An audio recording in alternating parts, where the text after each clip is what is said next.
Peace everyone, it's Black High Priestess. Tuesday morning. So OgúN is here today. This is the Blacksmith's Bride. This is one of my pieces. Inspired by OgúN. It's called the Blacksmith's Bride. It's got hematite, pink, cat's eye, green, black stones, pearl beads. Okay. So that one I made, it's, I was in a kind of afraid energy as well, but I was dealing with, it's one of my intuition pieces, one of the intuition series, and this one kind of is when I was in my bride energy. And we can talk a little bit about the bride. In relation to OgúN, you know, is the blacksmith, and he is synchronized with Hephaestus and Saint.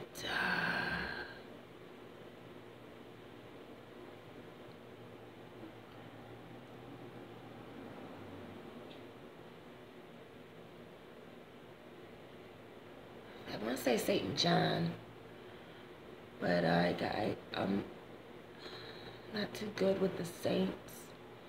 But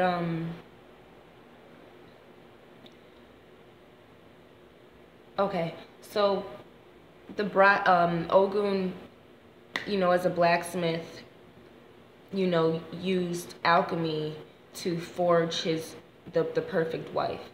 So the story of Hephaestus being paired with Aphrodite, and then you know, her having affairs and everything still, and you know, him being a worker, a hard worker, he eventually created his own bride through alchemy, and created the perfect bride that, you know, was perfect for him.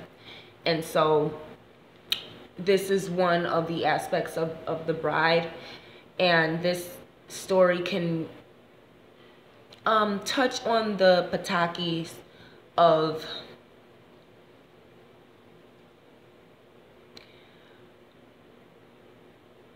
how OgúN was married to Yansan, and he worked all the time. And so, you know, one of the secrets of OgúN working all the time is also because of his sexual dysfunction. Okay, so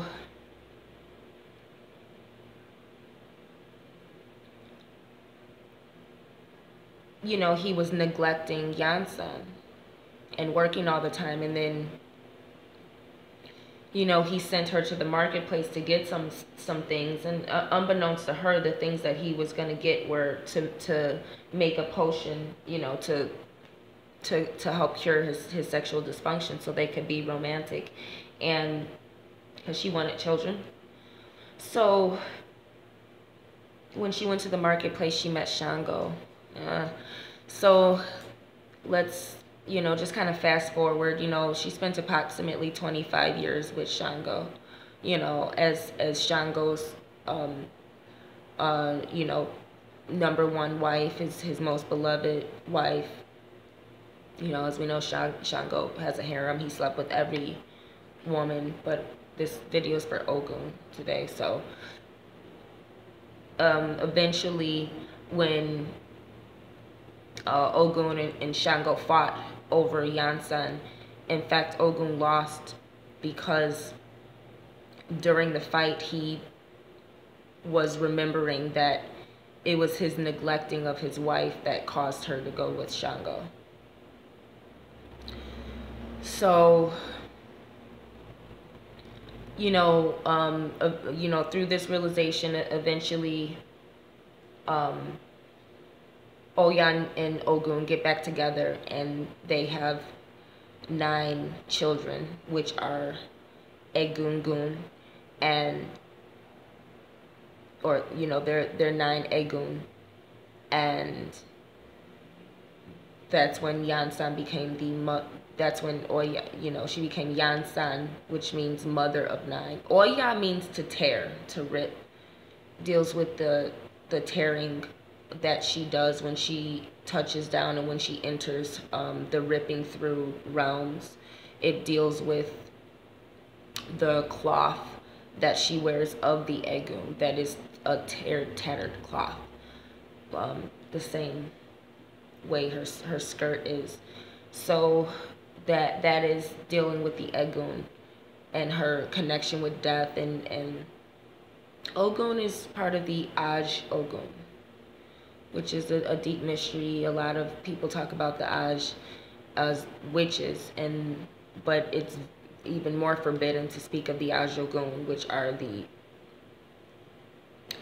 the spirits of chaos and misfortune that are set upon people.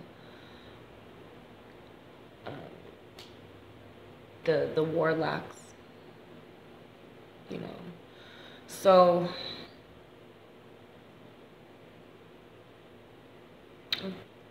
to start from the beginning, OgúN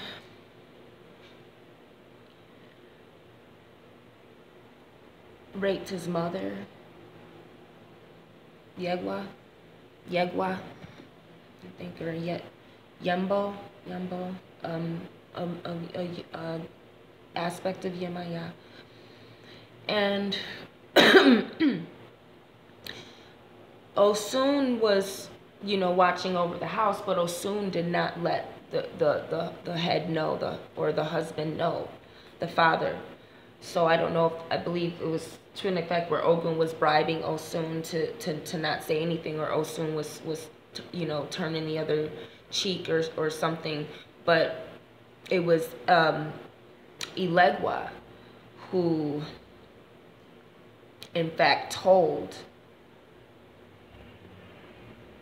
on OgúN to the father, an aspect of Obatala. And thus, when this was found out, Ilegwa became the primary watcher and guardian of the household. And that's why you keep an Ilegwa watching the door or outside of the door, with an OgúN. But, again, depending on your tradition or your relationship, you would keep an Ilegwa. And this is a partake that talks about, how Ilegwa also became a guardian of the home, this fetish. So OgúN feared the punishment that Obatala, that the creators would give him for this transgression. And he was so afraid of the punishment that he punished himself. And that's why OgúN never can sleep. That's why OgúN always must work. Because he punished himself, and that's his punishment, eternal work. Because he was so afraid of what punishment might have been given to him that he, in fact, punished himself. So this is why my husband is always working, and always, working, and always in the forest, always in the cauldron with Ochosi. Ochosi lives in the cauldron with OgúN, just like OgúN lives in, kind of like a vase, shaped like a woman's, hips. She lives in a sacred calabash with a particular shape. It's like Yemaya lives in her, her clam shell at the bottom. Agwe, Koki La Mer, is a seashell.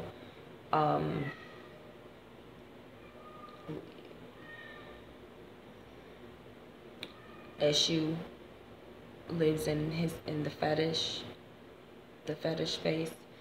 The stone, a song that Eshu that Eshu Ilegwa, the stone fetish loves, is Like a Stone by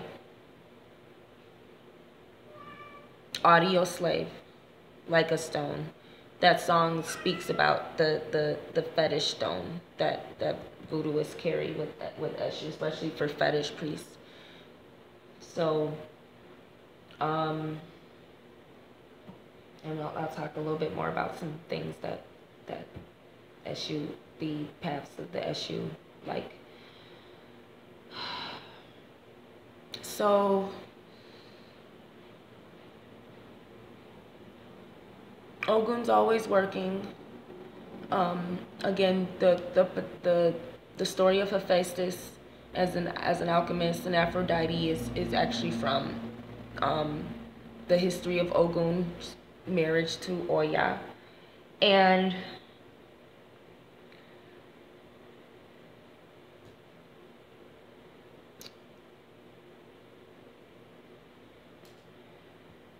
what else?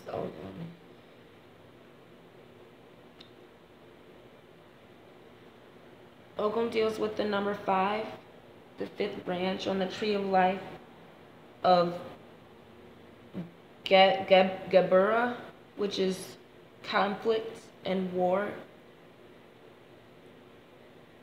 So that would be the force of nature that OgúN is. OgúN is the force of nature of conflict, friction, when things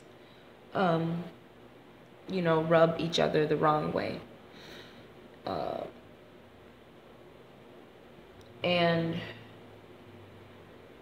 you know, OgúN's power is fed through conflict. So fighting OgúN, you'll always lose to OgúN unless you're Shango.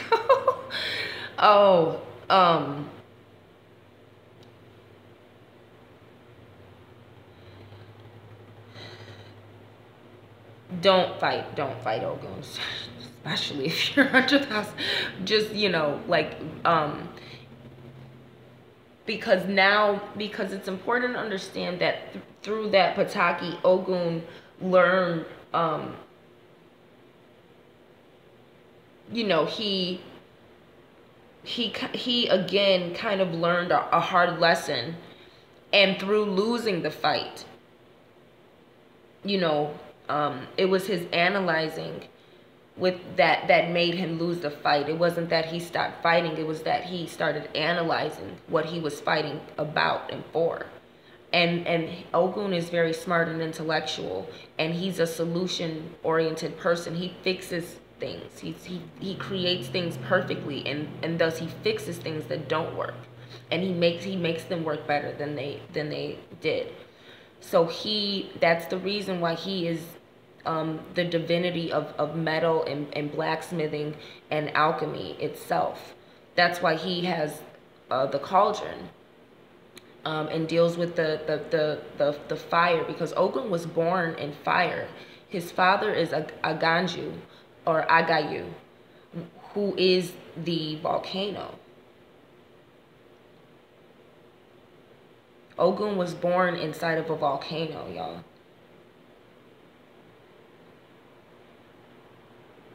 So it's very important to understand what he is, what type of fire that he is, and how he can use that to forge weapons. And these weapons can be for war, or they can be tools for industry and building and edification of metropolitan industry. So he rules technology, whereas Shango deals with the more electric aspect. Shango would be more electricity, like lightning. OgúN is the technology itself, the metal, yes, that conducts electricity, but also a wheel is technology, because it makes something work better. and it makes things easier and more efficient. And efficiency is the main aspect of OgúN. He wants things to run effectively and efficiently, and that's how complex he is. So you're talking about who built Tartarus, which is the gateway to hell. OgúN built, I mean, Eshu's the gatekeeper, but who built the gate? OgúN. Who forges the keys? OgúN. Who forges the weapons? OgúN. Who makes them work? OgúN. Who makes things work? OgúN. What makes things move forward and progress into the future? OgúN. He's a vehicle. He's the car. He's a vehicle. In the feminine form of that is a vessel, which would be the submarine aspect of OgúN, because he is a whale. So OgúN is also a whale. So the reason that OgúN chains himself is comes from the partake of the OgúN that you know went to war, whatever, came back to his village. He was all bloody and everything, and so you know the way he looked scared people off, and he just like needed water, and he just needed, you know, to bathe and to drink and eat, but everyone was like afraid of him and everything, and he wasn't getting what he needed, and he ended up just killing everyone because he was just getting so, you know, he was and then he felt bad. It was really their fault, if you ask me, but he felt bad for, you know, killing these people, you know, killing his own village, just, you know, essentially, you know, and that's why he chains himself up, because of his temper. He's a destructive force, and one thing that OgúN does is he usurps the position of the barons, of the Gades. So the barons, the thing with Aiku is yes, it does carry a hood and a scythe. He doesn't have it anymore because of a situation with Eshu, but Aiku is the Orisha of death. The barons are the Loa. And so with the Loa, you deal with the laws. The forces of nature are the Orisha, but the laws of nature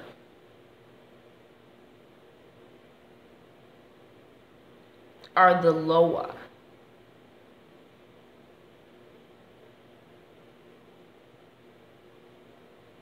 Okay, so I hope you guys understand that the force of nature, OgúN is the force of nature of conflict. The Loa, and the thing about OgúN is he's OgúN, and even as a Loa, his name is still OgúN, which is not necessarily the same. Like you have a force of nature, Oshun, which is the attraction of opposites, the attraction of things that are taboo to unite. Okay, that translates into sexual chemistry between two things. It translates into sexual attraction and ecstasy. Whereas the Loa of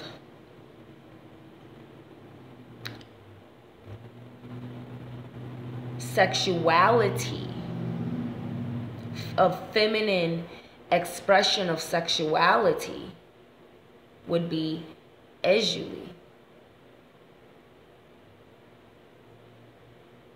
Ezili. In certain aspects of her.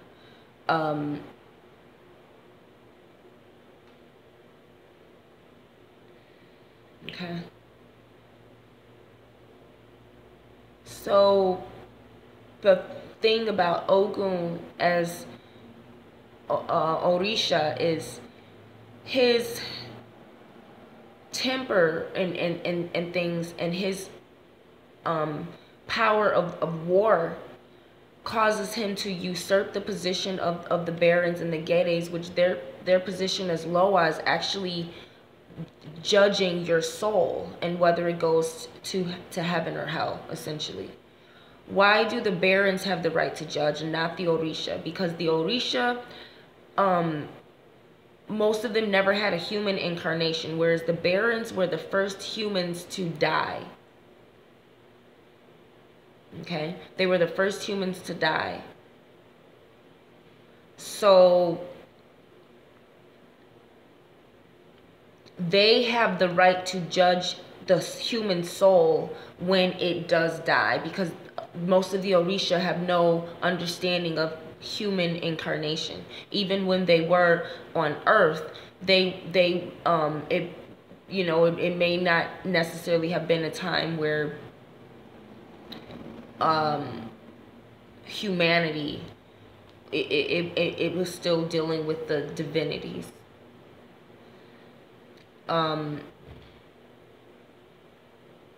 So it's important to understand that the barons have the right to judge whether or not it's time for a person to die. Aiku, you know what I'm saying, or Oya may usher the person's soul or spirit into the cemetery and graveyard. Aiku may usher them to the underworld to be judged. But it is the barons who are the judge, jury, and executioner. So OgúN is an Orisha who will usurp that position and take life before it was that person's time to die, through his temper, through warfare, through those things. So, if you're dealing with a situation where you feel you're not getting the proper justice and you're ready to go to war for it and you're ready to risk, a lot, you may want to deal with OgúN and see what OgúN can do for you in the situation. Because the one thing about OgúN is he is our tried and true Orisha. OgúN is something that you can, OgúN is an Orisha that you can go to open the gates as well if you don't have an Eshu like Bara, or some people use OgúN instead of Eshu to open the gates as well. This is how tried and true and how old he is. He isn't the older brother of Eshu. Okay, and again, he's the son of Aganju, the volcano. He's the son, he's born of that fire.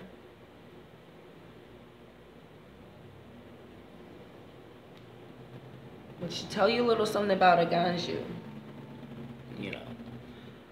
So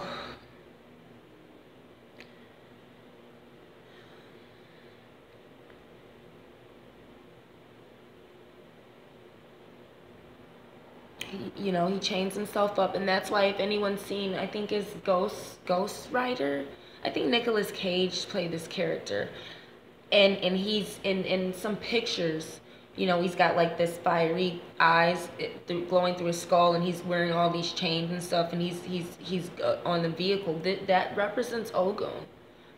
That would represent now I ain't seen the movie, but not that I recall, but him being chained up and then on the vehicle and all of that. In voodoo, you may see OgúN sitting in a chair or a throne, so to speak, and chained to a chair. Voodooists may have in temples or altars an aspect of OgúN, but chained up or tied up to a chair. That's very important, because if you have an OgúN that isn't tied up, ooh, let me tell y'all, OgúN is not to toy with. I received OgúN. I realized I was OgúN's wife, and even during the ceremony when I was taken by Dambala, OgúN, and Agwe. In fact, the fetish priest would not allow OgúN to take me. Dambala took me first, and then it was time for OgúN, and the fetish priest wouldn't let OgúN actually consummate. And then it went to OgúN, and OgúN was the last to consummate our marriage. When I became, you know, the bride, and I got, you know, I got the husbands, and I got my husbands. So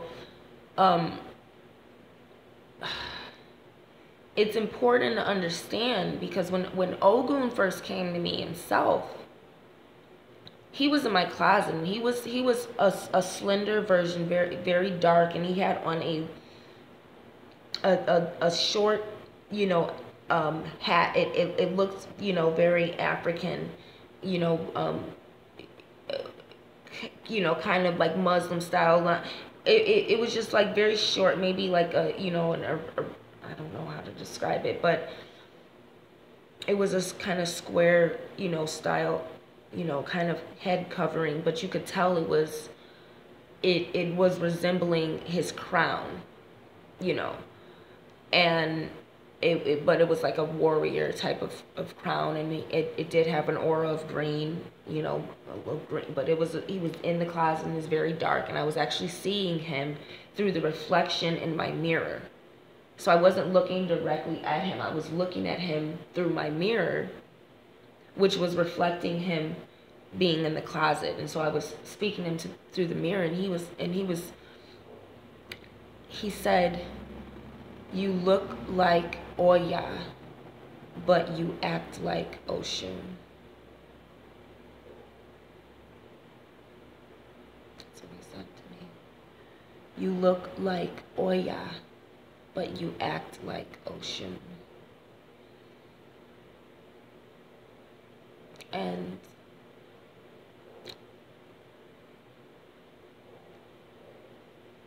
you know, we talked, and he was trying to get me to come to the closet, and actually I didn't, because I was scared.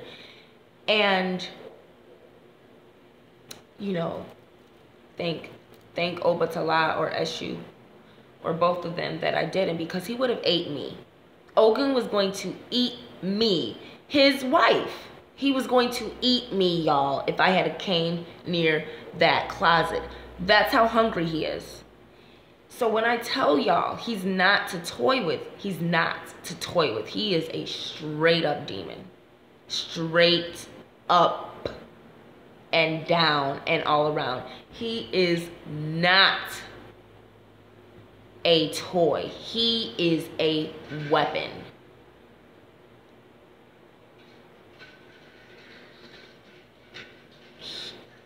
He was gonna eat me, y'all. He was gonna eat me because he was hungry. And he came through. But I am telling you guys, he was going to eat me. And not in the romantic way. So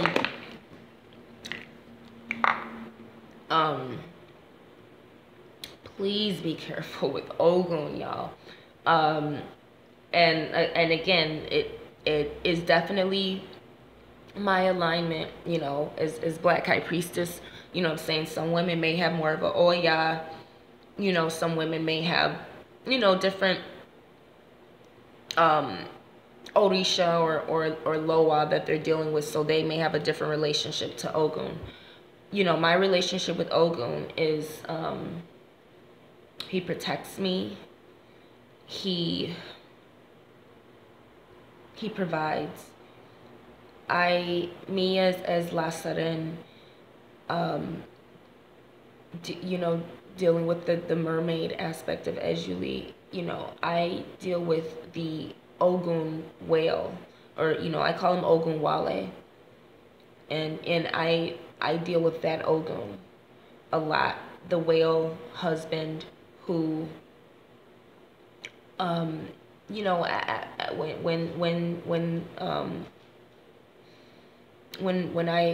when I sacrificed my voice to become woman, and OgúN, you know, took me to wife, and I fell in love with OgúN. OgúN actually, in fact, left with Mami Wada after that. And so the whale mother, you know, the aspect of Yemaya, that is the the sacred whale mother, who is the fish, who is the first mermaid, is our whale mother. And so she led me on the Imamau. She led me down to where OgúN was, and in fact no one knew that the god of war was on the ship. And he was down there by the forge, by the coals, you know, doing running the engine of the ship. No one knew but OgúN that the god of war was there. But the whale mother led me down there to OgúN, and I stayed because I wouldn't have been safe, because by OgúN leaving and not being on the ship, I was a woman on the ship, and I was essentially like a virgin woman. I was fresh out of the water, so I was led down there. I could barely hardly walk, so OgúN kept me, you know, in his bed, and he, that's why I'm saying he always worked. He only had 1 hour to himself. And eventually he started using that 1 hour to make love to me. So when I was there, you know, he did take care of me, and you know, he was kind to me, and we did make love. I don't know if he was in love with me. I mean, he was married. He had a wife, but you know, he knew that it was his duty to protect me on that ship, because in fact, OgúN, you know, that's what he's a lover, but OgúN, it's my husband. You know, Dambala is the guardian, but OgúN is the husband. And so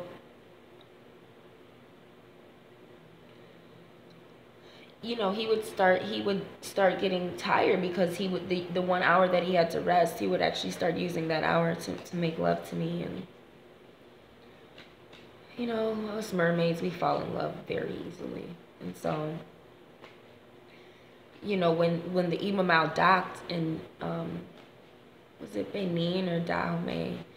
You know, in the kingdom, and actually OgúN took me to Shango's castle after that, because he needed to put me somewhere where I would be safe. And in fact, he took me to Shango's castle, and through that, you know, is where I, you know, developed this relationship with my long lost brother Tijan. So it's a pataki to explain. Maybe some people who have been, you know, mounted may understand, you know, some of that, or you know, some of this, you know, these ancient stories. A lot of the Disney movies that are more fairy tale like renditions of the Grimm stories, of the brothers Grimm. A lot of those stories were channeled through the Loa, you know, life and times of the Loa, and stories of the life and times of the Loa, and these spirits that we now call on, that are born of the Orisha, you know, but maybe had human incarnations and stories, you know, and we still call on those spirits that may guard a particular bloodline, heritage, or household, or, you know, or tribe or village. So, you know, and then that goes to say that OgúN and Shango, again, they don't always conflict. In fact, I would say it's very specific things that they conflict about, whereas everything else they get along. Look at OgúN and Shango as Shango being the king and OgúN being the king's hand, the king's #1 guardian. OgúN is not level-headed enough to take on the position of the king, where Shango is able to, he's political. Shango has the political ability to rule. OgúN is a leader of an army, but he killed his own village. He can't be king. He is king, but he does not take the throne. He has to tie himself up. So this is where Shango steps in, and Shango can fight, y'all. Woo! Shango can fight. Look, Shango can fight, but Shango's a magician. Shango's fighting comes from Shango's desire to be skilled and work a skill to its perfection, and understanding the importance of having certain skills as a leader. But Shango uses his charm more than anything, but you don't want to fucking fight Shango. You don't want to think he's a pretty boy, and you don't want to test the king. He will send his army home and deal with you yourself, and you don't want that, because he might look at you and take your soul. He's a wizard. He is the first magician, y'all. Shango is the first magician. And he's best friends with Eshu, so where you think he got his bag of tricks? Don't fuck with it. And sisters, just opt out, because he'll break your heart every single fucking last time. He'll leave you in shambles, unless you're Oya.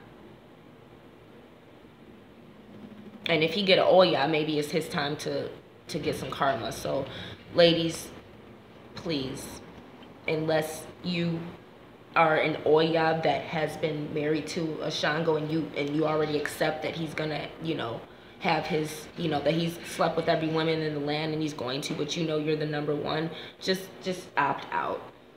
I would say just opt out. And if you are given a Shango, double, triple, quadruple check and find a Oya, like really just double check and make sure that is actually a man or a lover or a husband that was sent to be paired with you, because it may just be, you just needed a quick O. So be careful with Shango. And be grateful.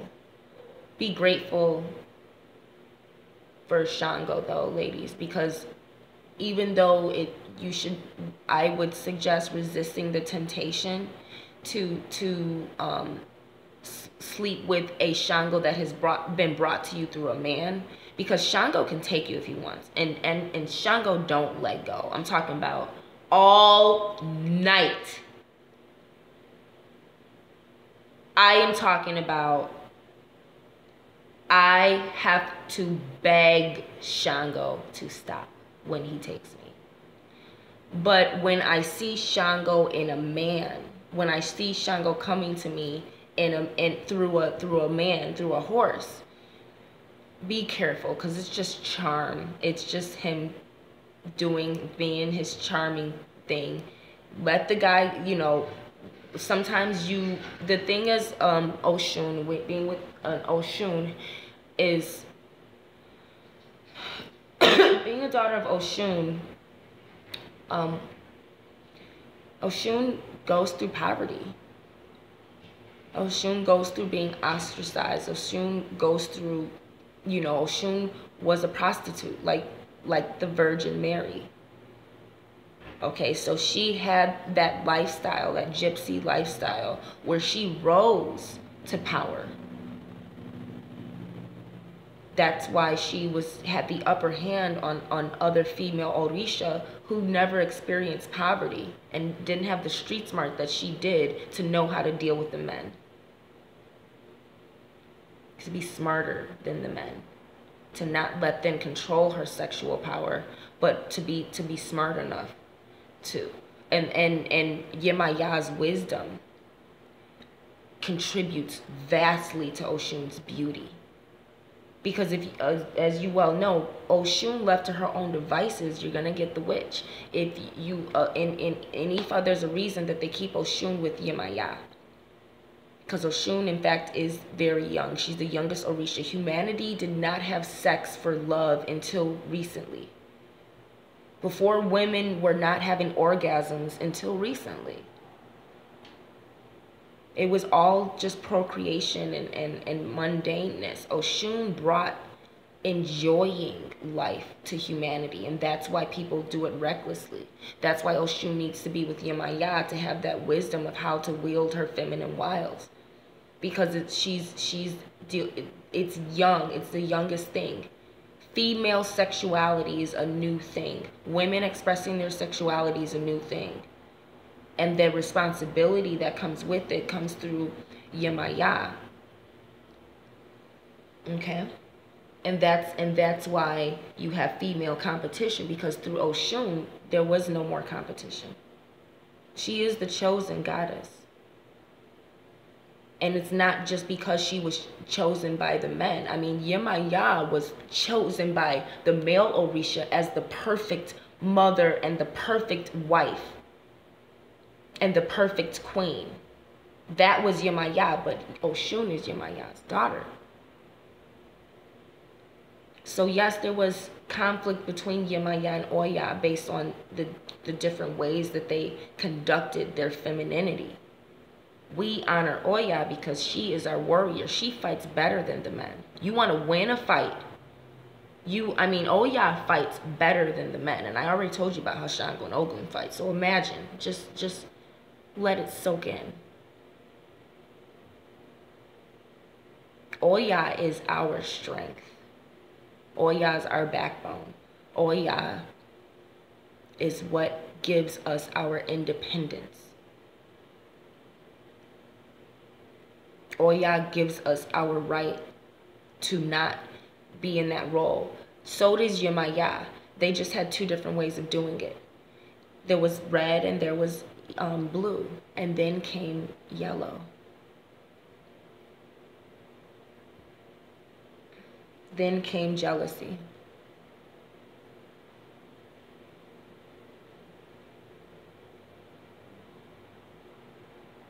All right?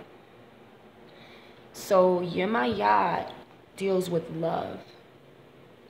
OgúN deals with jealousy. That's the force of nature that she deals with as well. People's envy. Shango deals with jealousy as well. That's that brightness. That's always going to be the center of attention because of the nature of that color. But it also reflects other people's deep desires and it brings it to light. Embodying that inspires jealousy. Accumulating so much, accumulating more than you need, which is what Shango did, and boasting about it acquires jealousy, acquires enemies.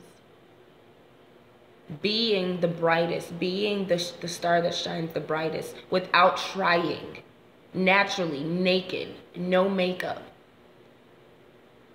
not just being beautiful. OgúN was given that, and now that's another partake of Eshu's trickery and how Obatala came to lust after his own daughter. And then realized that she was that was her power.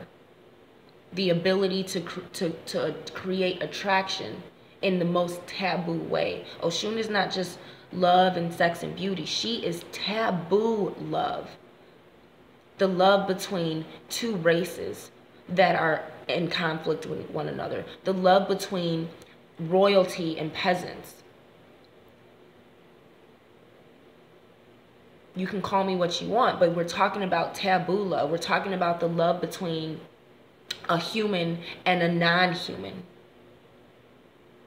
The love between a child and an adult. The love between brother and sister. Family members. When you have a sexual attraction to something that is considered taboo, that deals with OgúN as well. It is attraction to an opposite force. Love is a different feeling than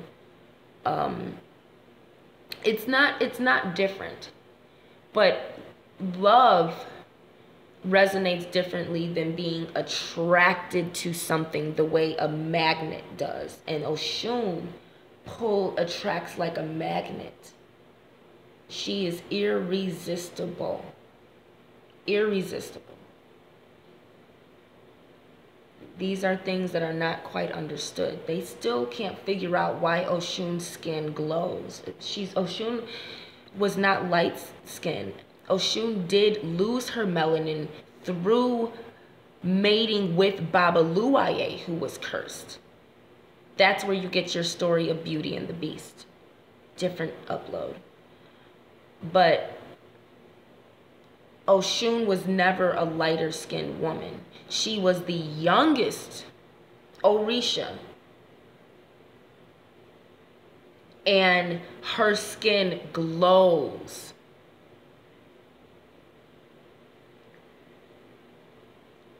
With more of a golden hue, or kind of like even like a pale, you know, but again, she did the Ibu Kole, the very strong witch aspect of OgúN that is like a crone mother, that does come from her mating with Babaluaye after he was cursed.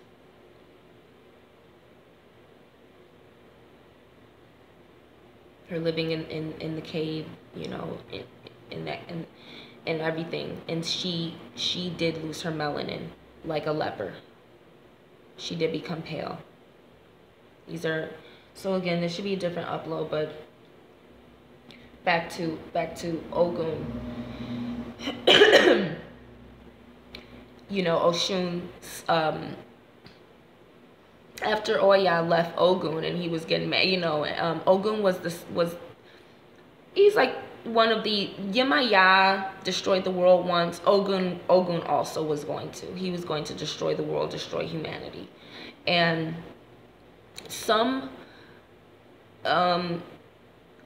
blame or accuse or attribute the curse of leprosy or of white people, the recessive genetic, to OgúN through the sins that he brought. They consider him to have begot the Caucasian or the leper, which is a cursed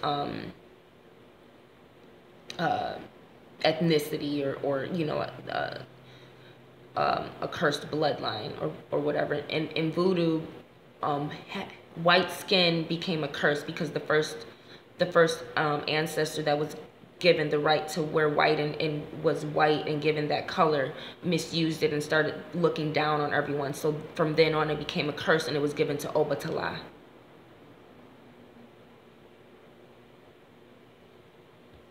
Okay, so when OgúN was so upset with Oya leaving for Shango and everything, and he brought that conflict and all of this, and you know, which again is like blaming the woman for bringing, you know, curses or whatever, you know, but in fact, you know, he was it was OgúN. No, you know, OgúN didn't want to deal with Oya. He didn't want to deal with Yemaya. He didn't want to, none of the other women could seduce OgúN. But OgúN was able to. She was able to seduce him and calm him down and make love to him where he did not destroy the world. That was one of the first times OgúN saved humanity. It was not the last, but it should have been. Anyway. She burned to save humanity. And that's another reason why she became Ibu Kole as well. OgúN does have a deep love in her. That's why she's able to be taboo. Because when you understand the aspects of Ejuli and how love and the pain of love and the depression and the sorrow of love and the hurt of love is in itself a power, and that's actually Ejuli's power, dealing with the pain of love and deriving power from sorrow and emotions and mourning. Because you have the bride, but the marriage was never consummated. She's also a widow. All right. Yeah, and so OgúN never comes to the honeymoon. So again, Shango will come through Agwe when I take a bath. Sometimes Agwe gets a hold of me when I'm in there too. But OgúN, he protects and he provides and he makes you feel safe. He makes sure you have what you need. He'll kind of keep certain guys away. He's not jealous. He could be overprotective, but he will help you if you ask him, and you talk to him. He won't stop you from something that you want, but he will protect you in your best interest. He definitely will, and he does love his wives, and OgúN loves women, and not in the way Shango loves all women, whereas OgúN loves his women. And OgúN appreciates the strength of the black woman. Shango can switch sides at any moment, but OgúN rides for the black woman. OgúN loves Oya the most also. But, OgúN is the better husband. Shango's a great king. He's a great brother, but OgúN is the best husband. But he leaves you, wanting romance. And he can be romantic in a certain way, but again, he does have sexual dysfunction. So,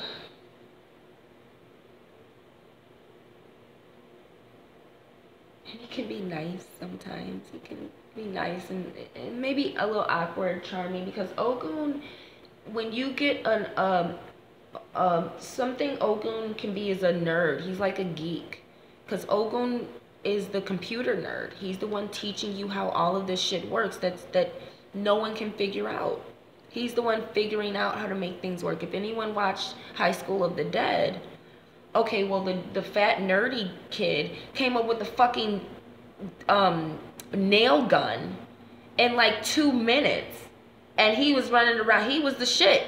Without him, they was fucked, because he had the weaponry, he had the smarts. So you're always gonna need your tech savvy, your tech mage, your tech nerd, and that's where you get your OgúN, your alchemist. You need an alchemist, which translates into modernity as a tech mage.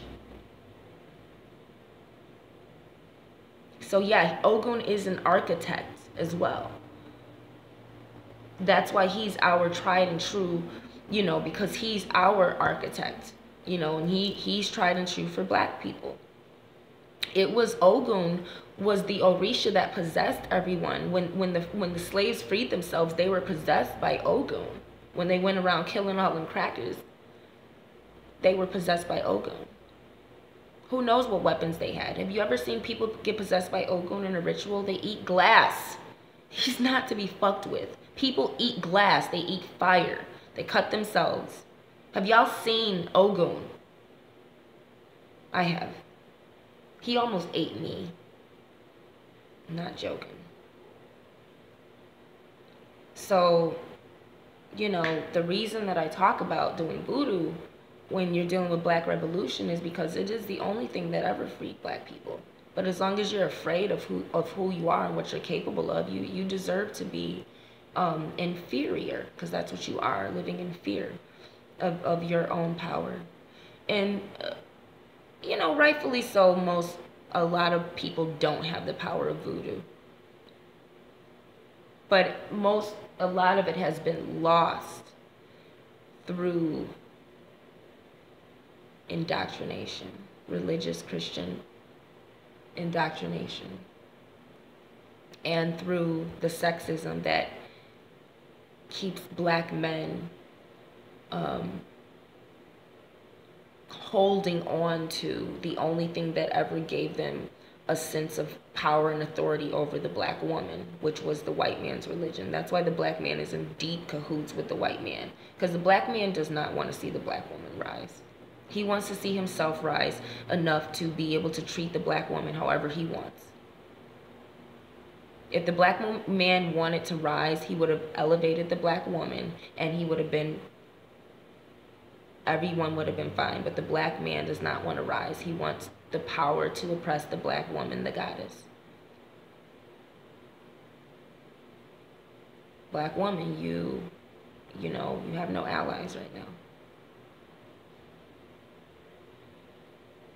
And there are, you know, several black people, but there are several other people who aren't just black, who aren't just women, who aren't just, you know, that are fighting for justice in a lot of different ways. So when it's time to fight, and when it's time, and what OgúN does with his machete is he clears the path. You know, OgúN Meji, you know, deals with that machete that will cut out the obstacles in your way. Eshu will direct you to which path, Eshu will guide you to which path to take, but OgúN will make it into a path. He'll clear the way and clear the obstacles away from your path. So OgúN is a very powerful Orisha to summon and appease when you need your enemies out of your way. When you don't, you know, there is no fight with OgúN, you know what I'm saying? But if they want to fight, let them fight OgúN. Because I've had OgúN tell me, I got it, and tell me, like, don't even look back, don't even address. He said, don't even look back, because you'll turn into a pillar of salt, because I'm already destroying your enemies. He said, don't even look back, because you know, you'll get blinded and petrified from the war that you'll see that I'm doing to your enemies. So, you know, OgúN will protect you when you are his wife, his daughter, his son, okay, husband.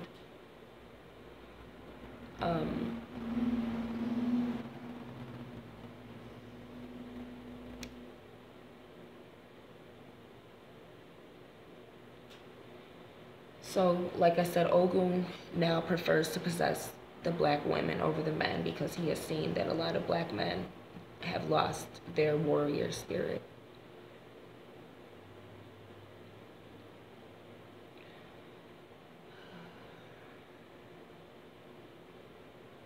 They become like crackers instead of warriors. So OgúN, right now, sisters, OgúN admires you. And OgúN, you know, he may not be making love to you, you know, but OgúN's gonna ride for you. Whereas Shango may leave you with your le petit mort, if y'all know what that is, the little death, the orgasm. Shango may just leave you where you lay, you know. OgúN will protect you and make sure you're safe. And OgúN fights for the black woman. Shango does too, but remember, the moment Shango loses interest and sees something else new and fresh that he hasn't conquered yet, he's gonna conquer her.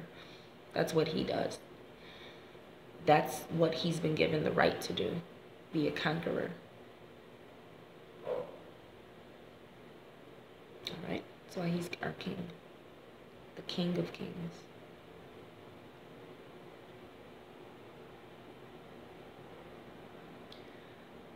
Alright, I think that we've talked about OgúN enough. Let's do a quick reading. And I'm gonna smoke with y'all in honor of OgúN, my husband.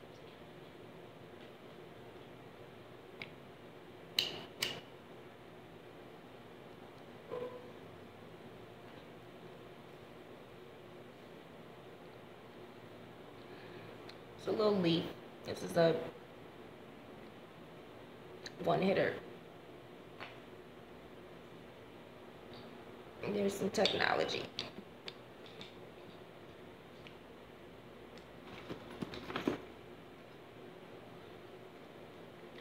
Okay, OgúN, let's see any messages that, these two cards already filled out. Any messages the ancestors have, or OgúN? OgúN, what messages do you have for the audience, real quick? All right, OgúN, husband, what messages?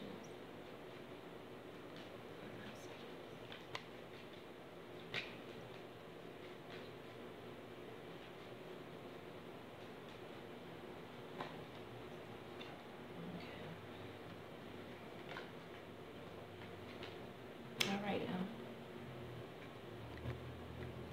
the stork, the rose, and the pig. Okay, pig is boar. In Chinese zodiac, the boar.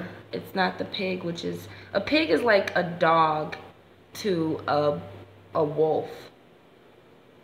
What a pig to a boar is like what a dog is to a wolf. So we have these, and this is in fact La Serene, Getty La Flambeau, and Massa La Flambeau.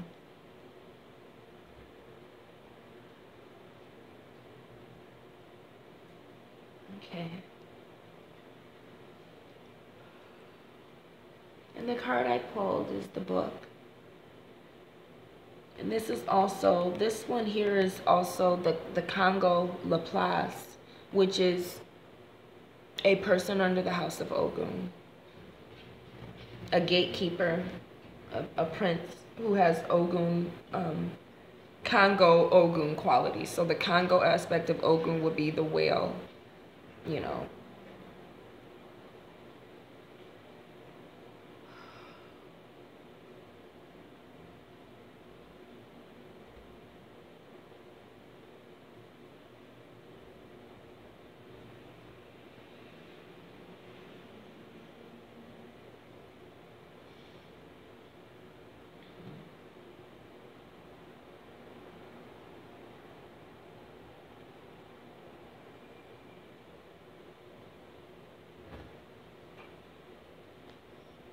So I'm getting the message that, you know, OgúN also, I was talking a little bit about being, you know, La Serene and you know, OgúN making love to me, using that 1 hour to make love, you know, until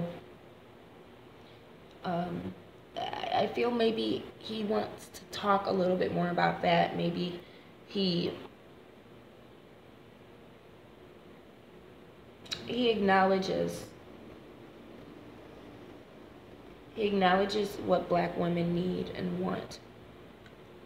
Some peppermint, some peppermint bark, some peppermint chocolate. There's no bark, which is the dark chocolate part of it. I love mint.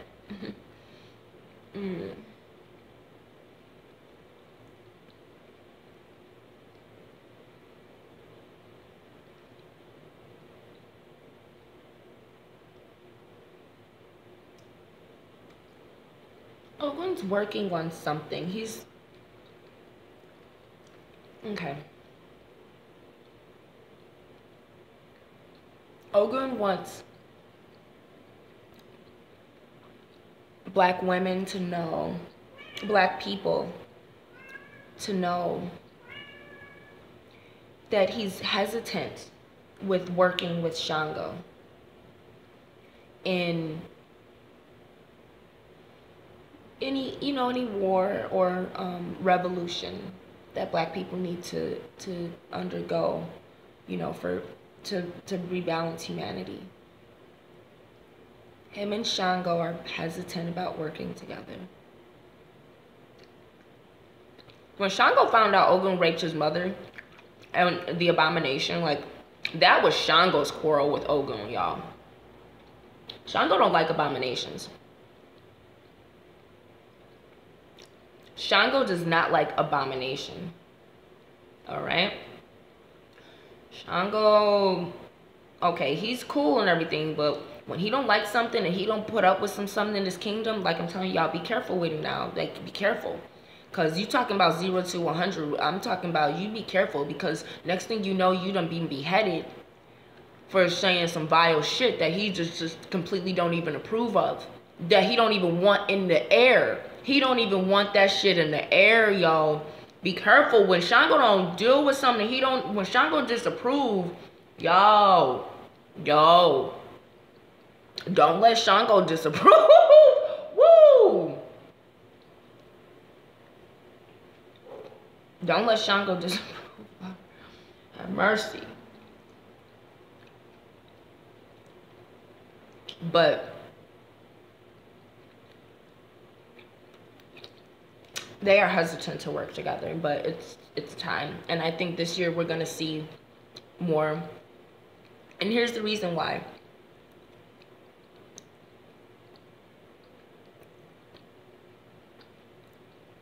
Shango, you know, he has his issues with OgúN, you know, and his sinful ways or things like that.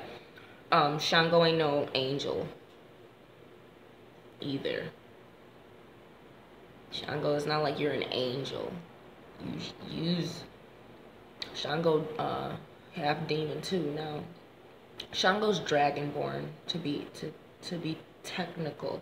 Shango is, because king's blood comes from dragon's blood.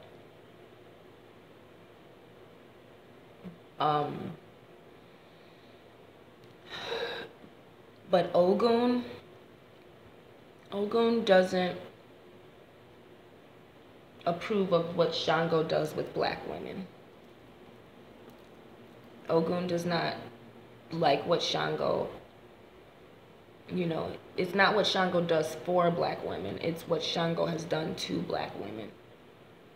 And so you have one who is charming and caters to the romantic, you know, sensual things that black women need, and you know, feeling beautiful, and actually, you know, having, you know, black, you know, attractive black men who love black women. But OgúN may not be able to cater to, you know, all the details and all of the things that, you know, that may be so charming. But OgúN protects the black woman, provides for the black woman. OgúN's love for the black woman is not frivolous. It's not, oh, I love you, you know what I'm saying, but I also love other nations of women for this reason and this. OgúN, no, he loves the black woman and the black woman only.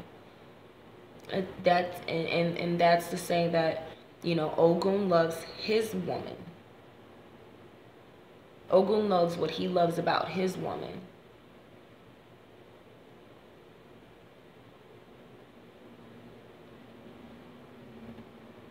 He's always working. And I think I would rather know that my husband was not in the home and not in the bed with me because he was working than to know it's because he's sleeping with another woman. And that's the choice that, you know, you're kind of dealing with when you deal with Shango and OgúN. It's not that Shango doesn't work. He's ruling a kingdom. But when Shango's not in the home, you know, Shango's dealing with all these other women, whereas OgúN deals with his wife and his job. He's a hermit. OgúN is the hermit, the divine hermit. He's the alchemist, the blacksmith, the hermit, the lord of war. So when you think about a husband, you know, kings, that's what they do. They sleep with whoever they want.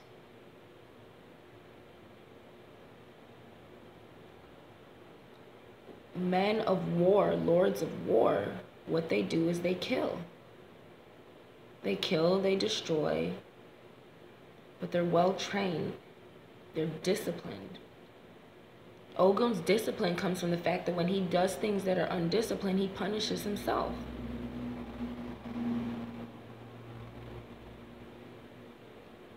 There's no revolution without OgúN. There's no black people without OgúN.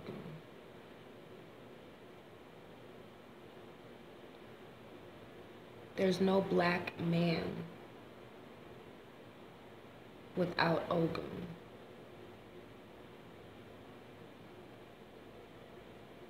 Shango may be the lion, but OgúN is the fire. And it wasn't,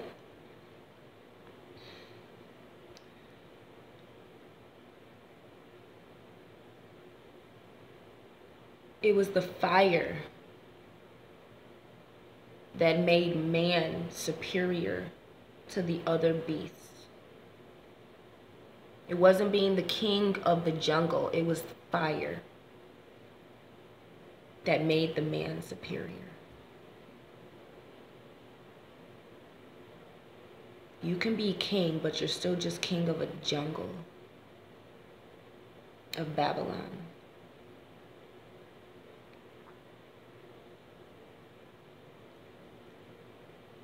OgúN is our knight in shining armor.